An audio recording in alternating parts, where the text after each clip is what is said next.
বেশি করে শেয়ার করবে। তো আজকের ক্লাসে আমি দশম শ্রেণীর পর্যায় সারণী অধ্যায়ের কিছু গাণিতিক সমস্যা নিয়ে আলোচনা করব, যেগুলি মাধ্যমিক পরীক্ষার জন্য খুবই গুরুত্বপূর্ণ। আশা করি তোমাদের সকলের মাধ্যমিক টেস্ট পরীক্ষা ভালো হয়েছে। তো আজকে আমাদের মেন বিষয়বস্তু হচ্ছে পর্যায় সারণীর কিছু গাণিতিক প্রবলেম নিয়ে আলোচনা করা। তো তার আগে পর্যায় সারণীর অঙ্ক করতে গেলে তোমাকে পরমাণু গঠন অধ্যায়ের ইলেকট্রন বিন্যাস ধারণাটি থাকতে হবে। তো সেটি যদি আগে থেকেই না থাকে তাহলে আমার ভিডিওর ডিসক্রিপশনের নিচে লিঙ্ক দেওয়া থাকবে, সেই ভিডিওটি দেখে নিয়ে তারপর পর্যায় সারণীর গাণিতিক সমস্যাগুলো দেখবে, তাহলে তোমাদের বুঝতে খুবই সুবিধা হয়ে যাবে। তো চলো দেরি না করে মূল ভিডিও শুরু করা যাক। তো পর্যায় সারণীর গাণিতিক প্রবলেম সমস্যা সমাধান করার আগে কিছু আমাদের ধারণা রাখতে হবে, যেগুলো তোমাদের পাঠ্য বইয়েও করানো আছে। তো তার সুবিধার্থে আমি একটু বুঝিয়ে দিচ্ছি বিষয়টা। কোনো পর্যায় সারণীর এই যে পর্যায় শ্রেণী, এটা হচ্ছে শ্রেণী বরাবর, অর্থাৎ শ্রেণী আধুনিক পর্যায় সারণী ধরি তাহলে 18টা শ্রেণী থাকে। আর মেন্ডেলিভের পর্যায় সারণী থাকলে সেটা হচ্ছে মেন্ডেলিভের পুরানো পর্যায়, অর্থাৎ থাকলে সেটা 8টি 9টি শ্রেণী থাকে, অর্থাৎ 8টি আর 9 জিরোর নিষ্ক্রিয় গ্যাসকে 0 শ্রেণীতে রাখা হয়েছে। আর পর্যায় সংখ্যাটা সেম থাকে, 7টি থাকে। তো তার আগে আমাদের পর্যায় জিনিসটি কি আর শ্রেণী জিনিসটি কি সেটা আমাদের জানতে হবে। কোনো একটা শ্রেণীর উলম্ব সরলরেখা, অর্থাৎ সোজা বরাবর যে সরলরেখাগুলোকে পাওয়া যায়, অর্থাৎ বাম, এই সাইডটা হচ্ছে বাম দিক, এই সাইডটা ডান দিক, অর্থাৎ বাম দিক, অর্থাৎ উলম্ব বরাবর যে রেখাগুলো সেটাকে বলা হয় শ্রেণী। আর অনুভূমিক, অর্থাৎ উপর থেকে নিচে যদি নামা যায় সেগুলোকে বলা হয় অনুভূমিক সরলরেখা। তাহলে অনুভূমিক বরাবর যে শ্রেণীগুলো থাকে সেগুলো হচ্ছে অনুভূমিক, অর্থাৎ পর্যায় সংখ্যা। আর উলম্ব দিকে যে দিকে থাকে সেগুলো হচ্ছে উলম্ব দিকে যেগুলো থাকে সেটা শ্রেণী সংখ্যা। তা আমাদের 18টি পর্যায় আর 18টি শ্রেণী আর 7টি পর্যায় নিয়ে ডিসকাস। তো তার পর্যায় সারণীর কয়েকটি ধর্ম। প্রথমত ধাতব ধর্ম জিনিসটি কি?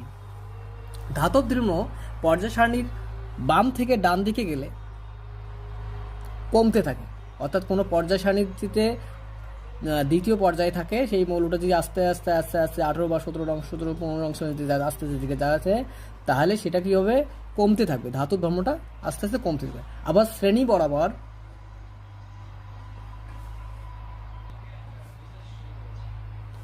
তাহলে শ্রেণী বরাবর বাম থেকে ডান দিকে গেলে কি হয়? ধাতব ধর্ম কমতে থাকে। আবার শ্রেণীর উপর থেকে নিচে, অর্থাৎ পর্যায় বরাবর উপর থেকে নিচে, শ্রেণী বরাবর উপর থেকে যদি নিচে নামা যায় তাহলে ধাতব ধর্ম ক্রমশ বাড়তে থাকে। ওই জন্য বাম থেকে ডান দিকে গেলে কমে, আর শ্রেণীর উপর থেকে নিচে নামলে বাড়তে থাকে। এরকম আরেকটা আছে পরমাণুর আকার। পরমাণুর আকারে কি হয়? কোনো পর্যায়ের বাম থেকে ডান দিকে গেলে, অর্থাৎ শ্রেণী বরাবর বাম থেকে ডান দিকে গেলে কি হয়? আকারটা কমতে থাকে।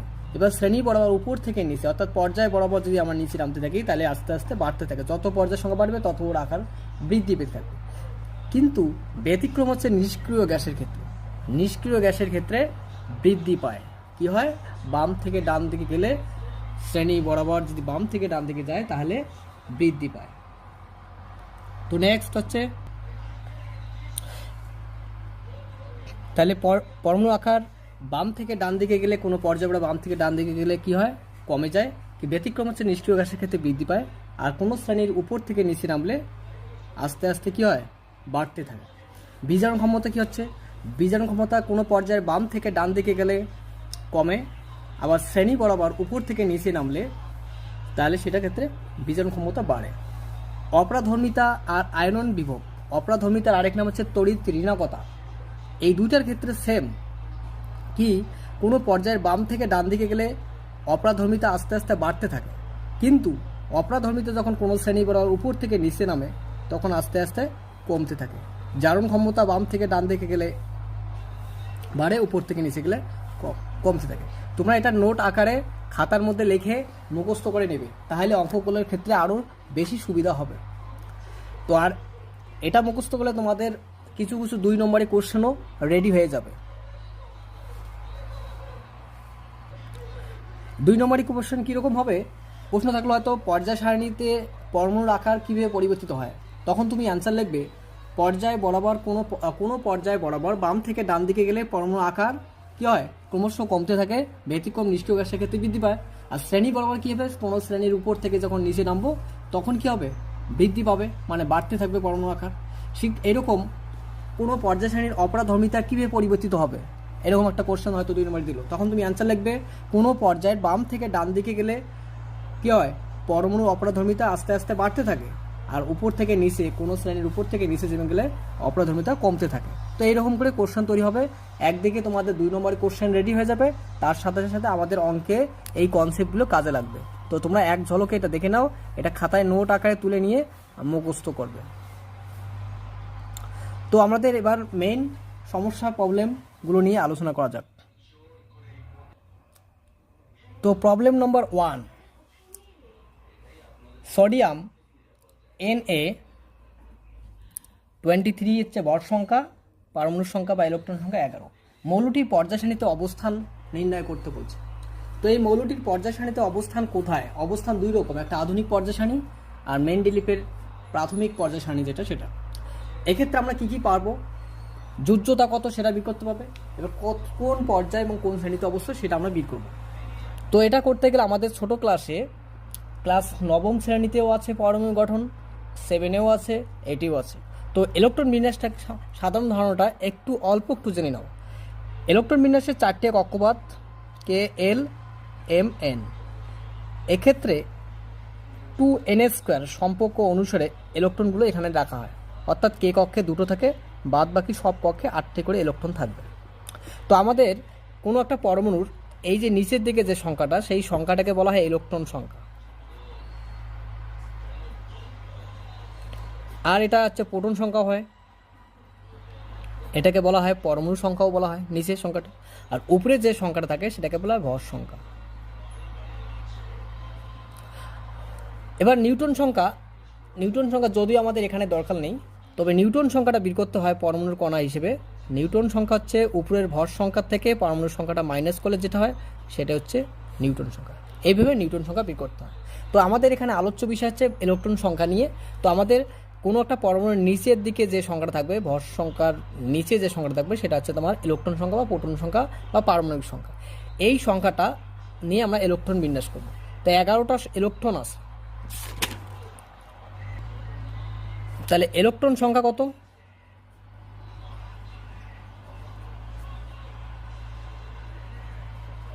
11। আমরা যদি এটা ইলেকট্রন বিন্যাস করি তাহলে কে কক্ষে কয়টা যাচ্ছে, 2টো। এল কক্ষে কয়টা যাচ্ছে, 8টা। 11টার মধ্যে 2টা গেল কে কক্ষে, এল কক্ষে গেল 8টা। তাহলে কে, এল, এম কক্ষে তাহলে কয়টা থাকবে, 1টা। যদি একটা ইলেকট্রন আছে একটাই, যদি 3টে থাকতো 3টা, 4টা থাকতো 4টা, 5টা থাকতে পারতো।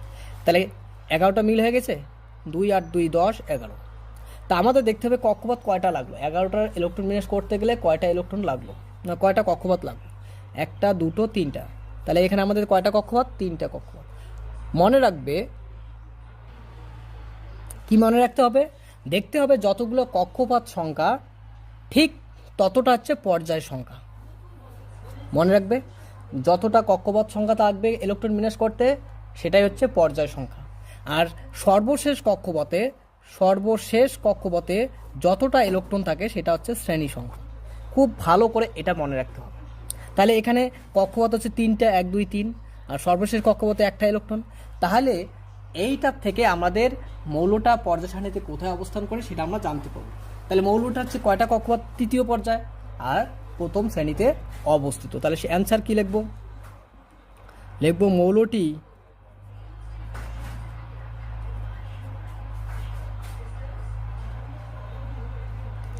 পর্যায় সারণীতে 3য় পর্যায়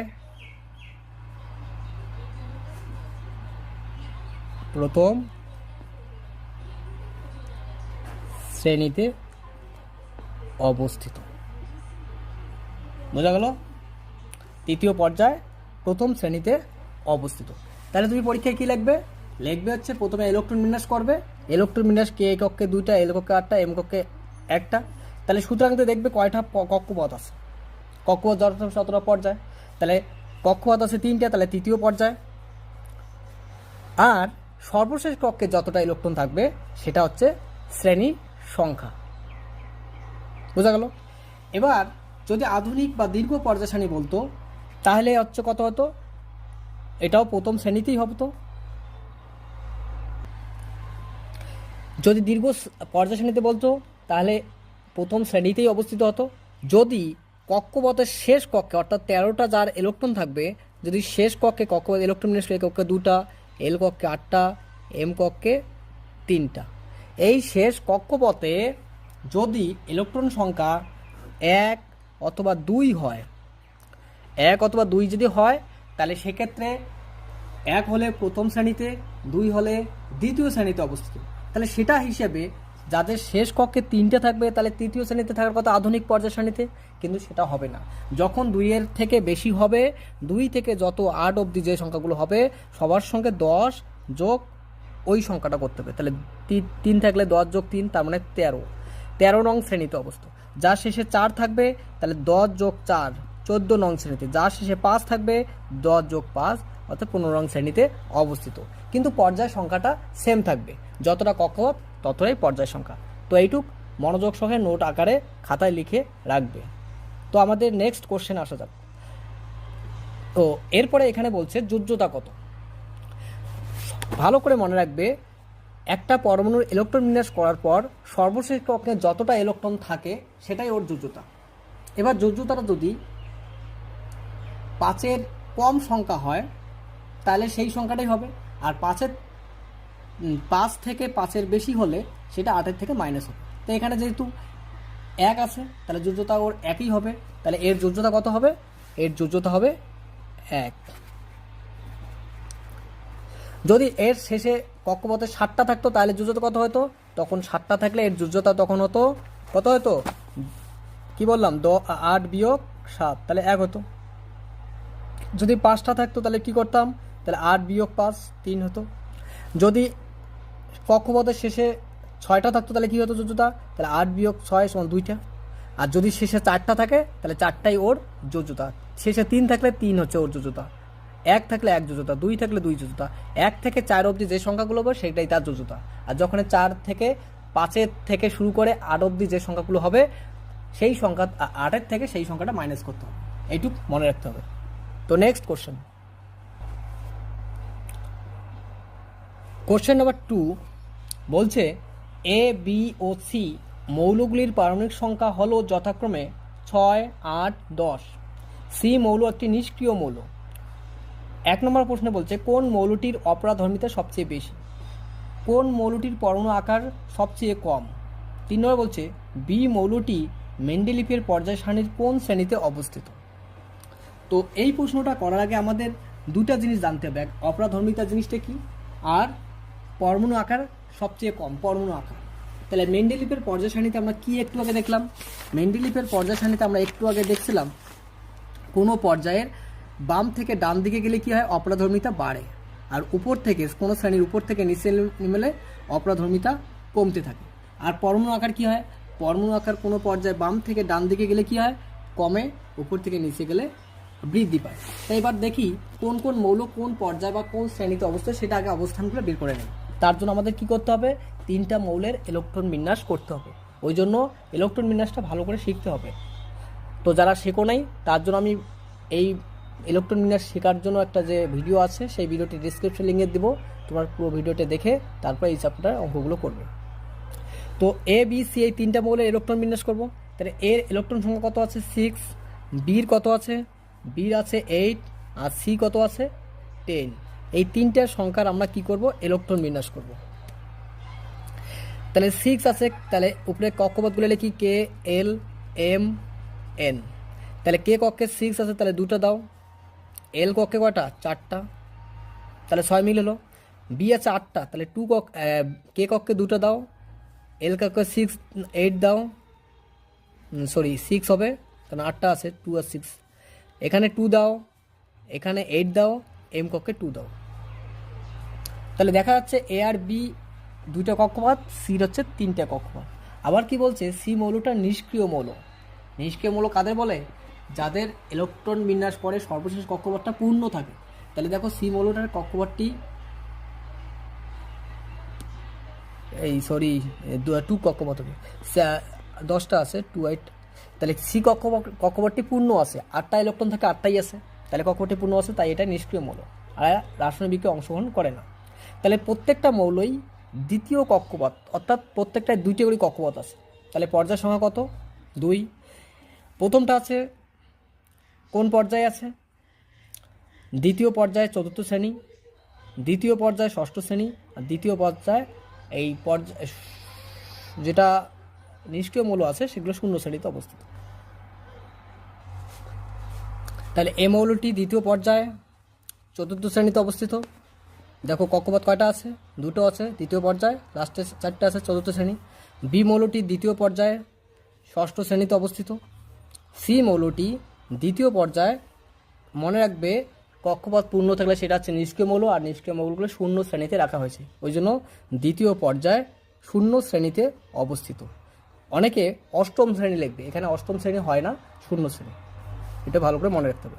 তো এবার আমাদের জানতে চাইছে কি বলছে, কোন মৌলটির অপরাধর্মিতা সবচেয়ে বেশি। তাহলে এখানে কোন মৌলটার অপরাধর্মিতা সবচেয়ে বেশি আছে। তা আমরা অপরাধর্মিতার নিয়মের কি জানি, কোনো পর্যায়ের কি জানি। তা আমরা রাফে যদি মৌলটিকে পর্যায় সারণী নিয়ে চিন্তা করি, দ্বিতীয় পর্যায়ে, মনে করি এটা প্রথম পর্যায় ছিল, এটা দ্বিতীয় পর্যায়ে, এটা 1 নম্বর 2 নম্বর, দ্বিতীয় পর্যায়ে একটা মৌল আছে 4র্থ শ্রেণী 4 নম্বরে আছে, একটা মৌল 6 নম্বরে আছে, আর একটা 0 শ্রেণীতে আছে, অর্থাৎ পরপর 3টে মৌল আছে। আমরা কি জানি, কোনো পর্যায়ে বাম থেকে ডান দিকে, কোনো পর্যায়ে বাম থেকে ডান দিকে গিয়ে অপরাধর্মিতা বৃদ্ধি পায়। তাহলে বাম থেকে ডান দিকে গেলে সবচেয়ে শেষে আছে নিষ্ক্রিয় গ্যাস, অর্থাৎ সি মৌলটা, কিন্তু সি নিষ্ক্রিয় গ্যাসের কোনো অপরাধর্মিতা নেই। তাহলে তারপরে তার সামনে কে আছে? 6, এবার 6 কে? বি, তাহলে বি মৌলটির অপরাধর্মিতা সবচেয়ে বেশি হবে। তাহলে 1 নম্বর প্রশ্ন কি বলছে, কোন মৌলটির অপরাধর্মিতা সবচেয়ে বেশি? উত্তর হচ্ছে বি মৌল। বি মৌলটির অপরাধর্মিতা সবচেয়ে বেশি। কেন? আমরা কি জানি, কোনো পর্যায়ে বাম থেকে ডান দিকে গেলে অপরাধর্মিতা বৃদ্ধি পায়, কিন্তু শেষে যেটা আছে নিষ্ক্রিয় গ্যাস হলে তো হবে না, তারপরে যেটা আছে সেটা হচ্ছে অপরাধর্মিতা। 2 নম্বর কোশ্চেন কি বলছে, কোন মৌলটির আকার সবচেয়ে কম। এবার আকারের দিক থেকে যদি ভাবি, তাহলে কি হয়, কোনো পর্যায়ের, আমরা কি বললাম একটু আগে কি বললাম, কোনো পর্যায়ের বাম থেকে ডান দিকে গেলে পরমাণু আকার কি হয়, আস্তে আস্তে ছোট হতে থাকে, আস্তে আস্তে কি হতে থাকে, কোনো পর্যায়ে বাম থেকে ডান দিকে গেলে পরমাণু আকার আস্তে আস্তে কমতে থাকে, অর্থাৎ ছোট হতে থাকে। আর উপর থেকে নিচে গেলে কি হয়, উপর থেকে নিচে গেলে আমাদের বাড়তে থাকে। তাহলে এখানে কোনো উপর থেকে নিচে ব্যাপার নেই, তাহলে সামনের দিকে যে প্রথমেই আছে সেটার হচ্ছে পরমাণু আকার সবচেয়ে বেশি, আর শেষে যে আছে তার সবচেয়ে কম। তাহলে এখানে কে আছে শেষে? তাহলে হচ্ছে আকার সবচেয়ে বেশি কার? বেশি হচ্ছে এ মৌলর, আর সবচেয়ে কম কার? তাহলে হচ্ছে মাঝখানে আমাদের যেটা আছে বি, তাহলে বি মৌলটির আকার সবচেয়ে কম হবে। 3 নম্বর প্রশ্নে কি বলছে, 3 নম্বর প্রশ্নে বলছে বি মৌলটি মেন্ডেলিভের পর্যায় সারণীতে কোন শ্রেণীতে অবস্থিত। তাহলে বি মৌলটি মেন্ডেলিভের পর্যায় সারণীতে কোথায় অবস্থিত, আমরা একটু আগেই লিখছি, বি মৌলটি দ্বিতীয় পর্যায়ে 6ষ্ঠ শ্রেণীতে অবস্থিত, কারণ শেষে 6টি ইলেকট্রন আছে, তার সাথে বি মৌলটি 6ষ্ঠ পর্যায়ে। এবার এটাকে যদি বলতো আধুনিক বা দীর্ঘ পর্যায় সারণীতে কোথায় অবস্থিত, তাহলে হচ্ছে দ্বিতীয় পর্যায়, তার সঙ্গে 8 আছে শেষে, তাহলে 8 যোগ 10, তার মানে 18 নং শ্রেণীতে অবস্থিত হতো। তো next question, next same question বলছে XYZ 2010 সালে মাধ্যমিক আসা প্রশ্ন, মৌলগুলির পারমাণবিক সংখ্যা যথাক্রমে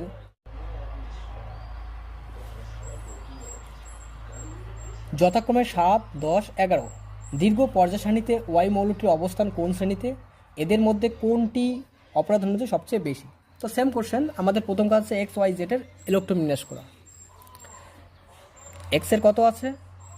7, ওয়াই এর কত আছে ইলেকট্রন সংখ্যা, পারমাণবিক সংখ্যাটাই ইলেকট্রন সংখ্যা, আর Z এর কত আছে? 11। কে কক্ষে 2টো, কক্ষ পদ্ধতি লিখি K L M N, কে কক্ষে 2টো, 7টার মধ্যে 2টা গেলে আর 5টা, L কক্ষে 5টা, এখানে 2টো দাও, L কক্ষে 8টা থাকে, কটা আছে? 8, 2, 8, 10, M কক্ষে 1টা। তাহলে এখানে কি বোঝাচ্ছে, এখানে বোঝাচ্ছে X মৌলটা দ্বিতীয় পর্যায়ে 5ম শ্রেণী, ওয়াই মৌলটা দ্বিতীয় পর্যায়ে 0 শ্রেণী, অর্থাৎ 8ম শ্রেণী মানে 0 শ্রেণী, আধুনিকে হচ্ছে 18 নং শ্রেণী হতো, আর Z মৌলটা তৃতীয় পর্যায়ে 1ম শ্রেণীতে অবস্থিত। এবার কোশ্চেনে কি বলছে, দীর্ঘ পর্যায় সারণীতে ওয়াই মৌলটির কোন শ্রেণীতে অবস্থিত? দীর্ঘ পর্যায় সারণীর কথা বলছে, তাহলে ওয়াই মৌলটির পর্যায় সংখ্যা কত? ওয়াই মৌলটি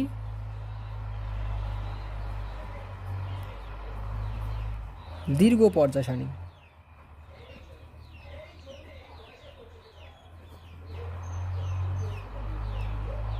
দীর্ঘ পর্যায় সারণীতে কত? 10 যোগ শেষে 8 আছে, তার মানে 18 নং শ্রেণীতে অবস্থিত। শেষে 1 আর 2 বাদে 3 থেকে শুরু করে যত সংখ্যা হবে তার সঙ্গে 10 যোগ করে নিয়ে আধুনিক পর্যায় শ্রেণী তৈরি হয়। আর 2 নম্বর প্রশ্নে কি বলছে? বলছে এদের মধ্যে কোন মৌলটির অপরাধর্মিতা সবচেয়ে বেশি? একটু আগে একটা কোশ্চেন হয়ে গেছিল, কোনো পর্যায়ের বাম থেকে ডান দিকে গেলে কি হয়?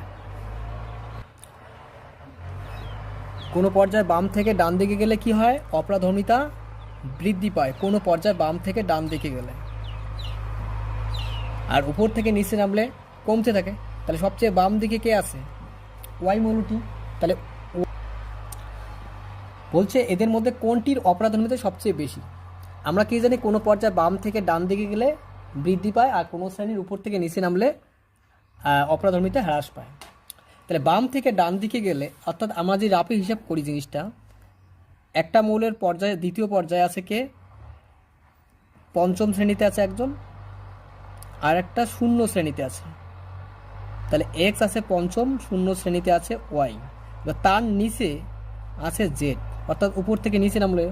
তাহলে তার মধ্যে শূন্য শ্রেণীতে যে আছে সেটা হচ্ছে তোমার কি? নিষ্ক্রিয় গ্যাস, তার মানে এটার অপরাধর্মিতা হবে না। তার মানে তার সামনে যেটা আছে এক্স, সেটা হচ্ছে অপরাধর্মিতা সবচেয়ে বেশি, ওই জন্য এক্স মৌলটির অপরাধর্মিতা সবচেয়ে বেশি হবে। তো এই ছিল আমাদের আজকের ভিডিও। আশা করি ভিডিওটি ভালো লেগেছে। ভিডিওটি ভালো লাগলে অবশ্যই লাইক করবে এবং অন্যদের দেখার সুযোগ করবে, ভিডিওটি বেশি বেশি শেয়ার করবে।